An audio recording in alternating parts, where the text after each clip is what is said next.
The other day, I approached a woman who was in a group of her three female friends, and then a guy, and they were all at a table. And the woman I wanted to talk to, it turned out it was her birthday. They're all celebrating. I'm an outsider. I come up and I just told her, I noticed she was across the room, and I said, I noticed you from all the way over there. I don't mean to put you on the spot and interrupt, but God, I just think you're breathtaking. I had to come over and talk to you. I noticed the corner of my eye, the guy was like, he looked at one of the girls, kind of like locked eyes, and was like. I'm excited to share with you our guest today. He's a professional dating coach for men for 9 years, and he's just a complete rock star. So without further ado, let's go inside the mind of Brian Burke, professional dating coach for men, helping us to become balanced men.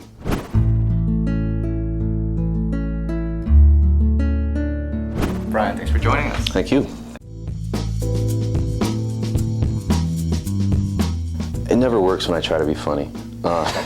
One thing that I think maybe people might not realize is I'm very introverted, I'm very quiet, always been like that. On a Saturday night, I might be just at home, just hanging out. So, the idea of going out a lot, being very talkative, being very extroverted and loud, and like a social butterfly, that's what's required to be good with women and to have a good social life. It's not true. But that's something that people might not realize about me, is that I am in general very quiet. I mean, obviously I'll be talking a lot for this, but my personal life, I'm a huge introvert, and I definitely need my personal time. The fundamental difference between an introvert and an extrovert is that an introvert looks to their mind, looks here first before they talk, they tend to be more interested in the inner world. If you're an introvert, you're not getting a lot of social interaction, and that might be fine with you, but at some point, it's sort of like a muscle that doesn't get exercised. So that was an issue for me growing up, is I would be sort of, when it would be time to talk to people, I was awkward, right? So I'm awkward, so when I interact with people, it doesn't go so well. So this becomes like a bad experience for me. So I developed social anxiety. At some point, I think in college, I realized that this was a problem, that my life was going to be pretty difficult if I didn't sort this out. What I developed was a way for anyone really to focus in a way that, number one, alleviates a lot of anxiety and gets rid of that awkwardness, makes it smooth, makes you good at socializing, at interacting with people, without having to memorize things. So what I do personally, and now it's natural, it's just how I am. Right. But yeah, I am able to shift gears, and all I basically do is focus in what I call focalities. So it's a focality system, and that's what I teach my students, and a lot of my students are introverted. So when it's time to interact with people, there's no anxiety anymore. Usually goes pretty well. I'm good at connecting with people. The focality system is a way for a guy to get in the zone. It's how you would think if there was no anxiety. It's from the movie Three Kings, and there's a younger soldier, and he's getting nervous, he's worried. And he says, oh man, I wish I could be brave, I wish I could have courage. And George Clooney says, that's not how it works. First you do the thing you're afraid of, then you get the courage. I'm informed or influenced a lot by Eastern philosophy of the fluidity of reality, of not knowing what comes next, of staying focused without a script. So that's how I approach women, socializing. My day-to-day life is I'm focused, but I don't try to plan or stick to a script or adhere to a strict philosophy. I allow it to change. What my rules are for life right now, help, play, try. whatever I'm doing with my life, whatever sort of the big picture is, like this, you know, my career, my business, is to help people. Even, you know, if I meet a woman, help. Now, what I mean by that is I want to make her feel good. Play, try to play in your life as much as possible. To be good at something, you have to enjoy it. It's almost kind of the reverse, is, you know, being good at something is not like hard work. It's more like hard play. I've found that if you can find a way to play in your life with whatever you're doing, you'll enjoy it, which will keep you doing it. You'll become better at it. You'll be more interested in it. Obviously, you can see where I'm going with this in terms of dating. You know, you don't think about saying the right thing or seducing a woman. Play with her. This is a new friend, possibly. And then just try new stuff. I think for everyone, when they're on their deathbed, you know, what they're going to think about is the experiences they had and the experiences they didn't have. I might have been 19 and then 20. I met basically, at the time, the girl of my dreams. I mean, this was probably the most beautiful woman I'd ever met. And we had great chemistry. We clicked. I saw her at a mall, passed by her, and was just awestruck, like broke my neck looking back at her, right? But I didn't say anything. I was with my buddy. We're leaving the mall a few minutes later, and we hear a girl behind us say, "Hey." We turn around, and it's her and her friend. And they're kind of giggling and stuff, you know. In a moment of, you know, I don't know, not knowing what to do, I just said, "Hey, come here." And they came over, and I started to introduce myself to the girl.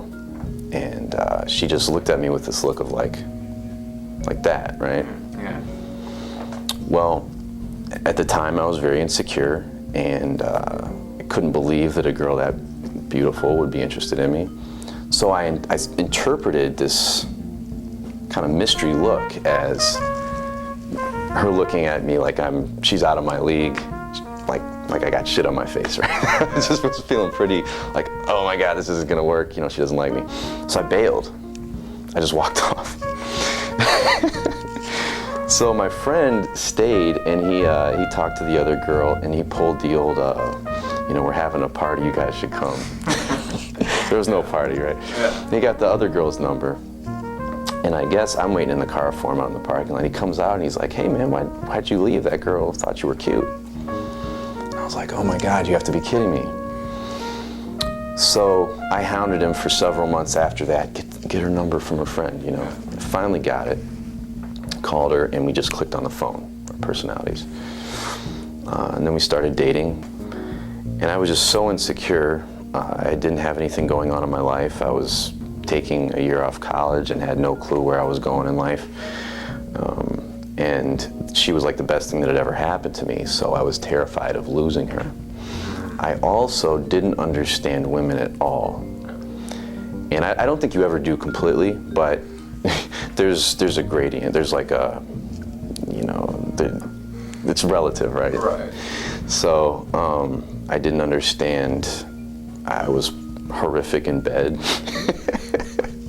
Didn't know how to connect with women, didn't understand them, and that made me more worried about losing her. So I started getting jealous. When she'd hang out with guy friends and stuff, I'd flip out. And eventually that kind of pushed her away, and then there was just a day where she said, "You know, I don't love you anymore." So I was pretty devastated, really depressed for a long time. I hit a point in my life where I had to make some changes. I had to learn some things, otherwise what?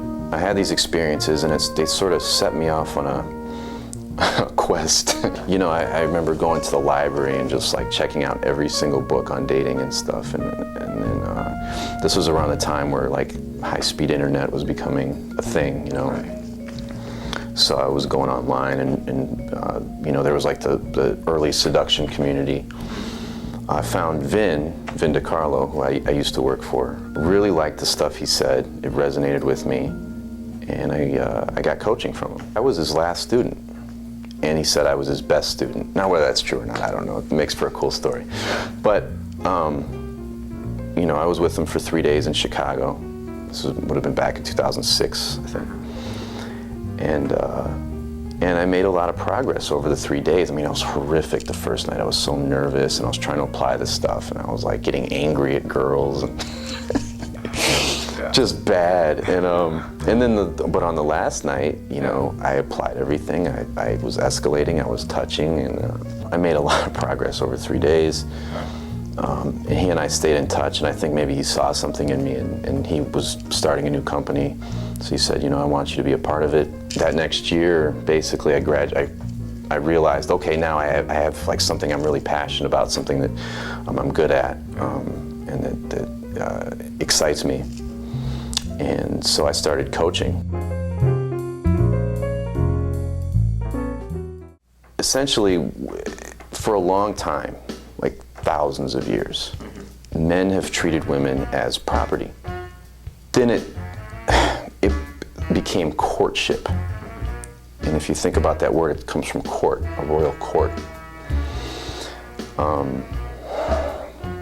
When you court a woman, you're essentially doing things to get sex. There's sort of two ways that a guy can, there's two kinds of courtship. There's the chivalrous way, which is spending money, a lot of time, being a good guy, maybe talking to the dad, you know, if this was back in the day, you know, talking to, making sure that, getting permission to court your daughter. On the flip side, we have this idea of seduction, right? Seduction is a word that gets thrown around. Seduction comes from the Latin term, now the Latin word seducere. And the meaning started to shift in the 13th and 14th century. Basically what seducere means in Latin is to lead astray, or to lure one away from their duty. Essentially get someone to do something they're not supposed to do. How women are seen in society, it's changing now. What's changing now is women have equal access to resources, for the most part, in the developed world. This is new, this is different. So women don't need men to survive. And I think it's good, I think it's great, because now that we're on an equal level, we can treat each other like human beings instead of trying to get stuff from each other, instead of manipulating. So for the first time in I think, recorded human history, men and women can actually be friends. Why go beyond dating? Well, because we're in a transition period. So go beyond dating, the phrasing is, you know, it's time to go beyond, it's time to evolve as a species. Listen to what you just said. Should. That'll kill you. That'll stop you from approaching. What should I say? What's the right thing to say? There is no should. There's no right thing. That's the big secret. There's no code.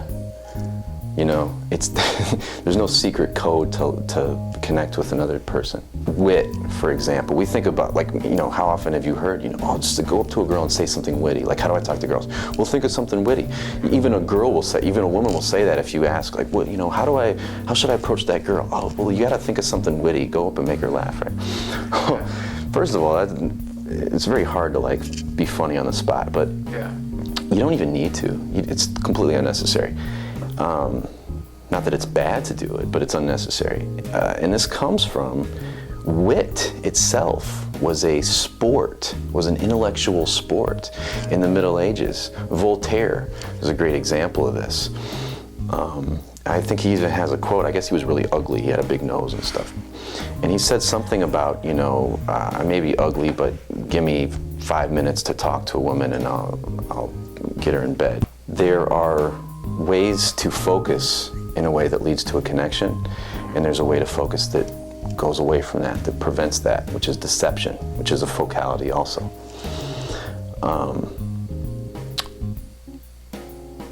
So my advice there is to keep it simple. What I typically will have my students do is just come up with a couple simple things that you feel comfortable saying and make that your default. Get comfortable with that, and then you can start to improvise more.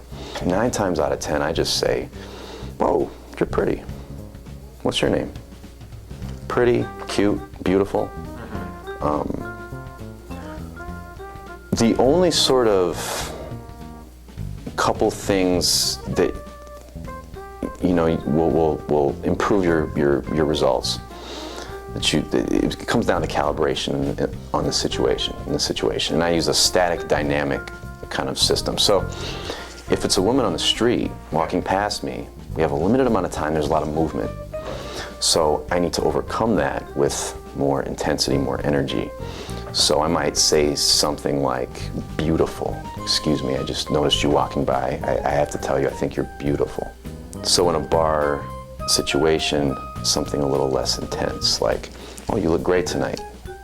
I love your outfit. I love how you look in that dress. I like your hair. You're so pretty. Sometimes I call it the McConaughey in it. You know Matthew McConaughey, a charming motherfucker, right? There's a movie called How to Lose a Guy in 10 Days, right? And there's a scene where he first meets the woman, where he just gets in front of her with a big smile on his face, and he won't let her pass. He doesn't say anything. And I do that a lot, where a girl will walk past, and it won't be to that extreme, but a girl will walk past, and as she's walking past, I'll just turn my body and just smile really big. And I might even back up a little bit. Yeah. And as she's walking, I'll back up and let her know, how I feel, what I'm thinking. What people comment on and notice, what stands out is how much love, how much warmth there is in the initial interaction. To wrap it up, I like to go direct. When you can go up to a woman and express your sexual interest and be as comfortable with it as commenting on the weather. Hey, it's nice sunny day today, right? When you're that comfortable with it, then it gets really easy and fun, and the opener just is no longer an issue. It's just a thing you say, and now we're talking. This is the big question, right? How do I be interesting? How do I engage someone in conversation? What is actually interesting to humans is the human experience. Humans are interesting to humans. This is how women naturally talk, where they talk about their feelings, their thoughts, their feelings, and a lot of times guys will say, like, women don't talk, they're talking about nothing. There's no point. There is a point. The point is not in the literal words, the literal topics, the information exchanged on the literal level. The point is the information exchanged on the emotional level. I'm learning about you, and as I learn about you, I'm communicating to you, I'm messaging to you that I'm curious about you. How to get a conversation started, I like to ask really simple questions first, boring questions that a pickup artist wouldn't want to ask. Where are you from? Yeah. What do you do? Are you work, school? What do you study? But what happens after that is she answers it, and then I ask her a me question. So what do you do? Oh, I'm a nurse. Oh, why'd you get into that? Now I'm learning how she thinks. Yeah. She tells me, oh, well, I like caring about people, and I like the idea of trying to, help people who are suffering or whatever. Right. I say, that's awesome. It seems like you're a very caring, nurturing person.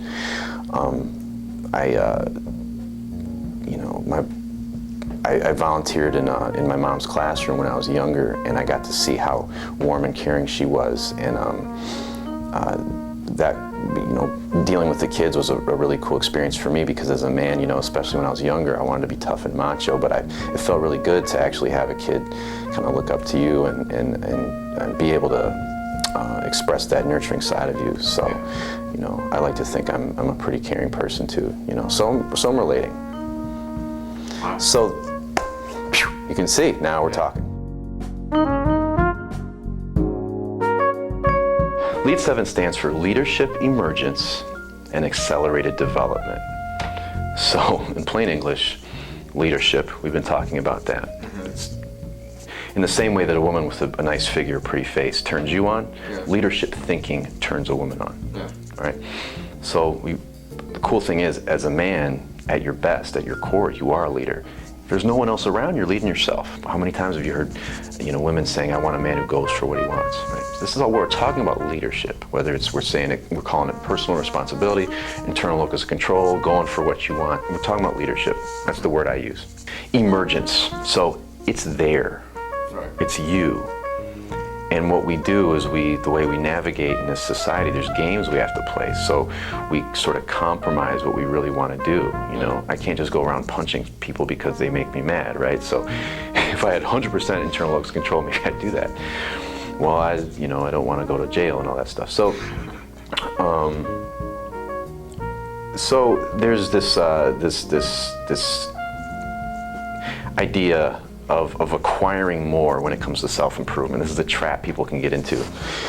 They're always looking for the next guru, the new book, the new seminar. My hope is that with,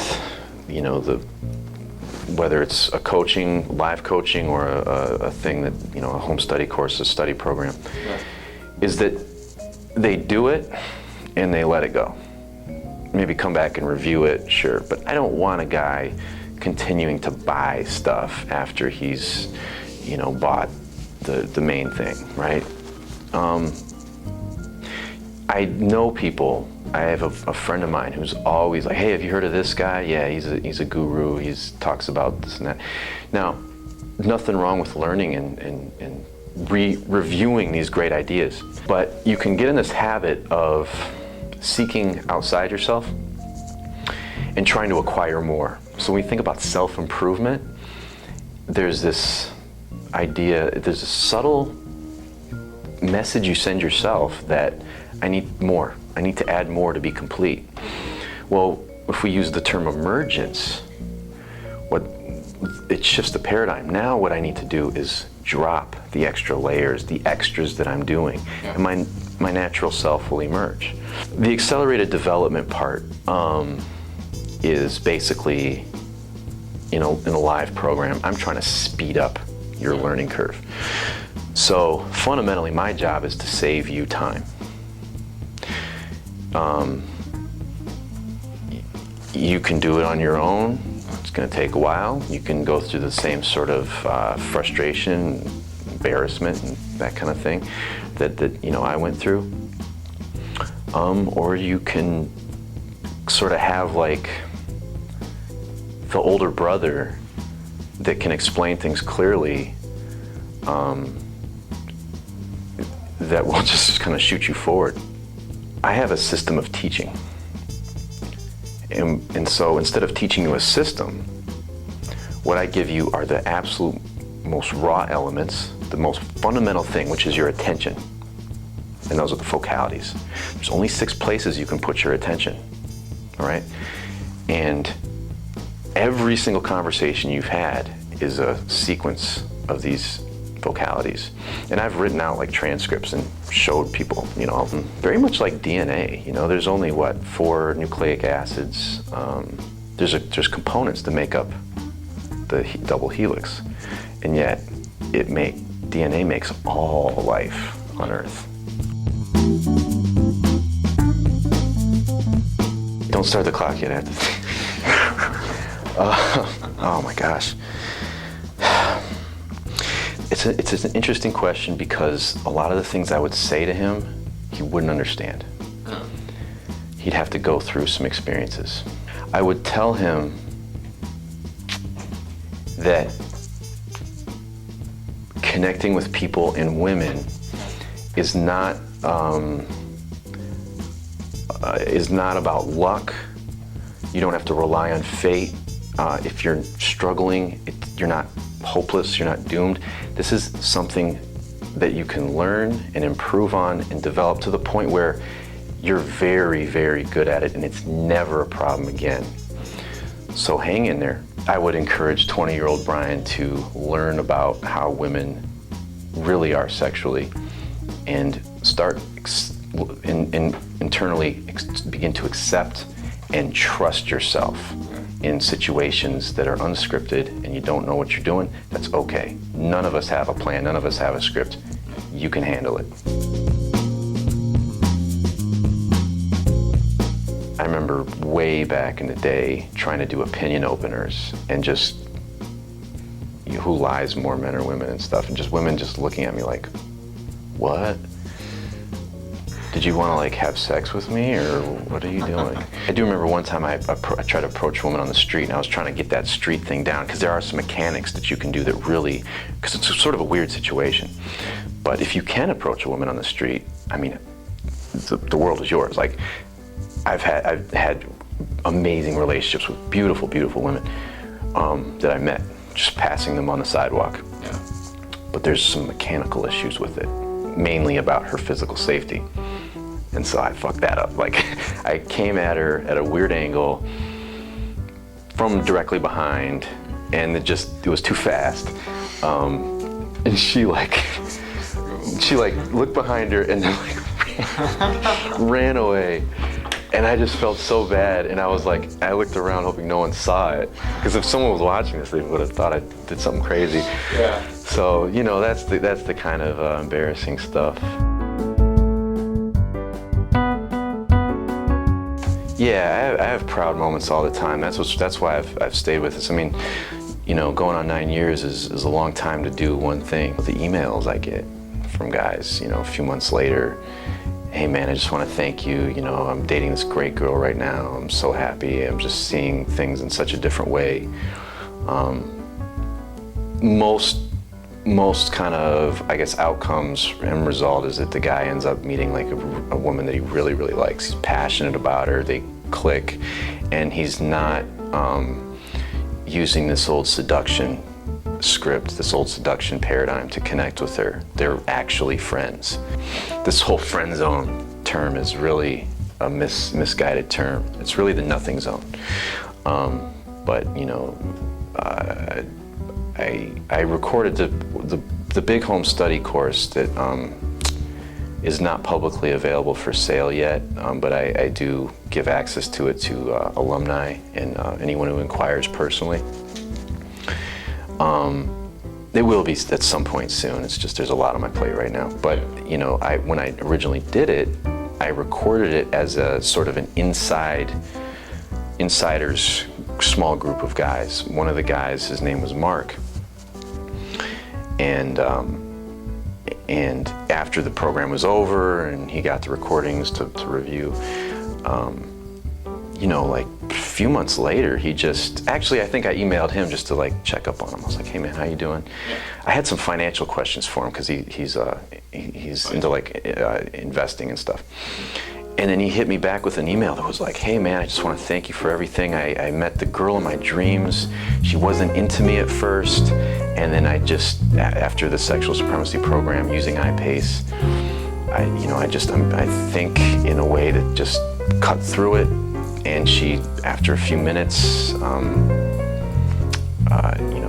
we started vibing, and now we're dating, and life is good. Life is great. Another guy took life coaching from me and is now in a relationship with, he calls her his 10, his perfect woman, and they have a great relationship, and it's a very passionate sexual relationship. He's so really that guy now, it doesn't matter. He really is that guy, and it all came down to him getting rid of the extras, the stuff that wasn't him, and understanding women.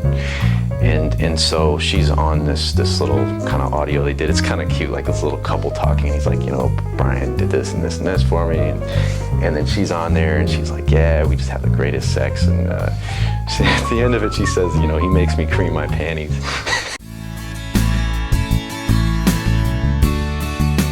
Direct email is brian@GoBeyondDating.com. The stuff that's available now is Take Her Home Tonight, which is about speed, moving fast, and very sexually focused. That's at takeherhometonight.net. Sexualsupremacy.com, that's where the big home study course will be. Sexual Spark, these are videos basically to do exactly what it says, incorporate a sexual spark or light that sexual charge in an interaction with a woman. That's 3 videos, reasonably priced, pretty low price. That's maybe a good entry level place to start. And I believe that's at sexualsupremacy.com/spark. You can go to the website, GoBeyondDating.com, and click on the coaching link at the top if you want to, read more about Lead7. And then there's dates to sign up. Typically, what I do is take people on an individual basis, and then I schedule things around that. But you can sign up there. I also offer distance coaching, phone coaching, ongoing coaching. Again, that's customizable. It's if you want to just start from the basics and move up, we can do that. But I also offer that to guys who've taken live coaching as follow-ups. I tend to do that on Skype if you're across the world or something like that. We have Brian Burke, professional dating coach for men. Thank you for watching, Brian. Thank you so much for... It was a pleasure. Hey guys, if you liked that video, click subscribe for more videos like this. See you soon.